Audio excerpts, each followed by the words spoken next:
வணக்கம் ஜோதிட நண்பர்களே. வரும் பிப்ரவரி மாதம் முதல் மே மாதம் வரைக்கும் கிரகங்களுடைய கூட்டணிகள் ஏற்படும். நவ கிரகங்களில் கேதுவை தவிர்த்து மற்ற 8 கிரகங்களும் ஒன்றோடு ஒன்று கலந்து கொண்டு இருக்கும். அதாவது மாத கிரகங்களும் வருட கிரகங்களும் ஒன்றாக இணையக்கூடிய காலகட்டம். பிப்ரவரி 14க்கு மேலே கிரகங்கள் ஒரு வரிசையாக இருந்து பிறகு மார்ச் 15லேருந்து ஏப்ரல் 15 வரைக்கும் கிரகங்கள் ஒன்றோடு ஒன்று கலந்து கூட்டு கிரகங்களாக மாறி அதன் பிறகு மே மாதத்தில் திரும்பவும் ஒரு வரிசையாக அமையும். கிட்டத்தட்ட இந்த அமைப்பு பார்த்திங்கன்னா பிப்ரவரி 14 ஆரம்பித்து மார்ச், ஏப்ரல், மே, கிட்டத்தட்ட ஜூன் முதல் வாரம் வரைக்கும் கூட தாக்குப்பிடிக்கும். கிரகங்கள் ஒன்றாக சேர்ந்து இருக்கும்பொழுது கூட்டு கிரக அமைப்புகள் ஏற்பட்டு கூட்டு கிரக யோகா அமைப்புகள் அப்படிங்கிறது செயல்படும்.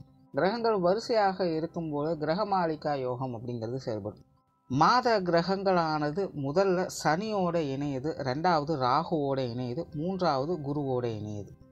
பொதுவாகவே இந்த கூட்டு கிரக அமைப்புகளும் சரி இல்லை கிரகமாளிகா யோகா அமைப்புகளும் சரி செய்யக்கூடியது ஒரே விஷயம்தான். பாசிட்டிவ் அண்ட் நெகட்டிவ் ரெண்டையுமே சேர்த்து தான் கொடுக்கும். பட் எந்தெந்த விஷயங்கள் அப்படிங்கிறது ஒவ்வொரு ராசி லக்னங்களுக்கு தகுந்த மாதிரி மாற்றங்கள் ஏற்படும். பட் ஒவ்வொரு ராசி லக்னங்களுக்குமே ஸ்பெசிஃபிக்காக சில விஷயங்களில் மட்டும் ஏற்ற இறக்கங்கள், லாப நஷ்டங்கள், நல்லது கெட்டது அப்படின்னு இந்த இரட்டைத்தன்மை கொண்ட அனைத்து விஷயங்களும் கலவையாக அது காட்டிக்கொண்டே இருக்கும். அதுவும் இந்த முறை அமைஞ்சிருக்கக்கூடிய இந்த கிரக அமைப்புகளானது ஆரம்பத்தில் கொஞ்சம் சுணக்க நிலையை ஏற்படுத்தும். கொஞ்சம் ஒரு கன்ஃபியூஷனான ஸ்டேட்டஸ் இருக்கும். செய்யலாமா வேண்டாமா அப்படிங்கிற யோசனைகளையே பல காரியங்கள் கழிஞ்சு போகும். பெரும்பாலும் எல்லா விஷயங்களுமே பார்த்திங்கன்னா ஒரு ஸ்லோ பிக்கப்பாகத்தான் இருக்கும். பட் அதுவே மத்திய பகுதியில் பார்த்திங்கன்னா அதற்கு அப்படியே ஆப்போசிட்டாக எல்லா விஷயங்களும் நடக்கும். எல்லாமே பார்த்திங்கன்னா ஹரிபரியாக நடக்கும். முன்ன பின்ன யோசிக்கிற கூட டைம் இருக்காது. டக்கு டக்குன்னு காரியங்கள் நடந்துக்கிட்டே இருக்கும். ஈவன் அது பாசிட்டிவாக இருந்தாலும் சரி நெகட்டிவாக இருந்தாலும் சரி நின்று நிதானித்து யோசிக்கிறதுக்கெல்லாம் நமக்கு டைமே கிடைக்காது. டக்கு டக்குன்னு விஷயங்கள் காரியங்கள் நகர்ந்து போய்கிட்டே இருக்கும். நிறைய சேஞ்சஸை எதிர்பார்க்கலாம் இந்த டைமில். கண்ணு மூடி கண்ணு திறக்கிறதுக்குள்ள என்ன நடந்துச்சு அப்படின்னு தெரியாத மாதிரி சில காரியங்கள்லாம் டக்கு டக்குன்னு மூவ் ஆகிட்டு போய்கிட்டே இருக்கும். இந்த கூட்டமைப்பில் கடைசி காலகட்டம் அப்படின்னு வரும்பொழுது ஒரு ரிலாக்ஸ்டான பொசிஷன் நமக்கு கிடைக்கும்.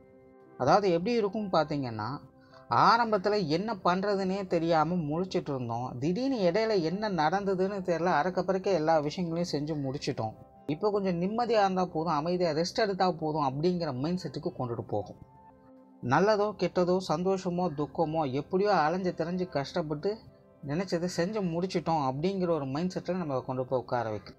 பொதுவாக கூட்டு கிரக அமைப்புகள் ஏற்படும் பொழுது அங்கே பாசிட்டிவ் நெகட்டிவ் ரெண்டும் கலந்த விளைவுகள் தான் இருக்கும். காரணம் என்ன அப்படின்னு பார்த்தீங்கன்னா, கிரக கூட்டணிகள் அப்படிங்கிறது பாசிட்டிவ் கிரகங்களும் நெகட்டிவ் கிரகங்களும் இணையக்கூடிய அமைப்புகள் தான். தவிர ஸ்தான பலத்தின் அடிப்படையிலையும் பார்த்தீங்கன்னா சில கிரகங்கள் பாசிட்டிவாகவும் இருக்கும், சில கிரகங்கள் நெகட்டிவாகவும் இருக்கும். பட் இங்கே எல்லா கிரகங்களுமே ஒன்று சேரும் பொழுது அப்போ அங்கே ஸ்தான பலமும் அந்த பாசிட்டிவ் நெகட்டிவ் கலந்த நிலைகளை தான் அது செயல்படவும் செய்யும். ஸோ இயற்கையாகவே இந்த கூட்டு கிரக அமைப்புகள்லாம் ஏற்பட்டுடுச்சு அப்படின்னா முழுசாக நம்ம நல்ல விஷயங்களும் எதிர்பார்க்க முடியாது.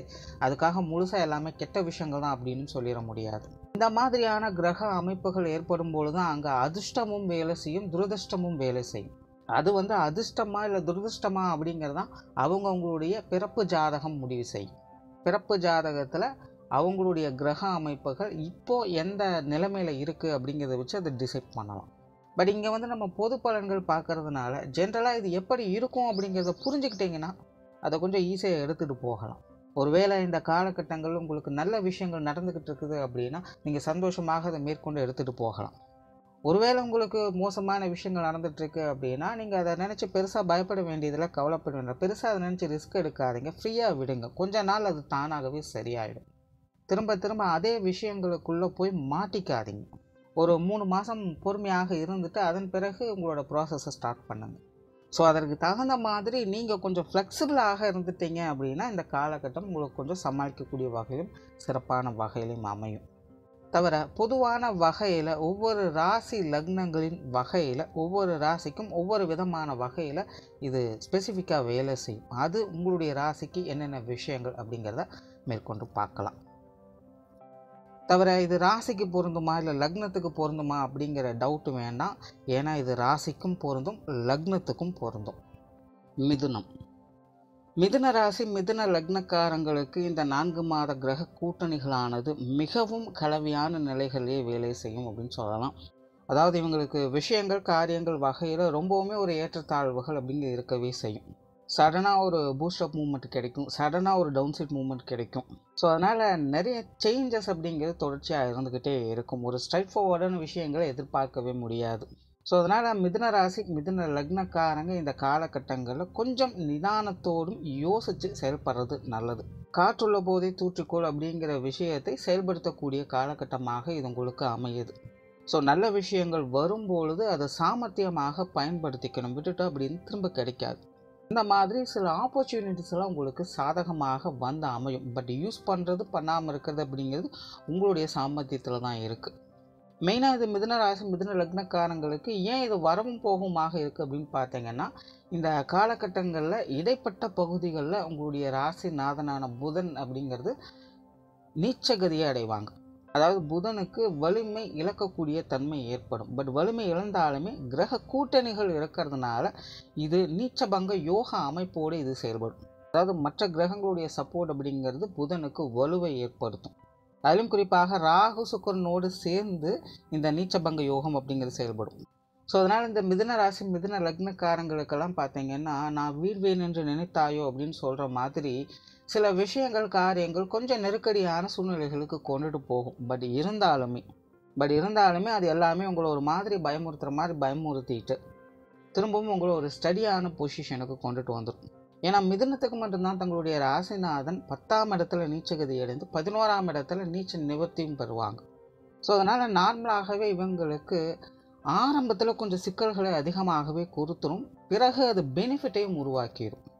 நாரதர் கழகம் நன்மையில் முடியும் அப்படின்னு சொல்கிற மாதிரி முடிவில் எல்லாத்தையுமே சுபமாக்கி விட்டுடும். ஸோ மனம் தளராமல் செயல்படுறது அப்படிங்கிறது ரொம்பவுமே முக்கியம்.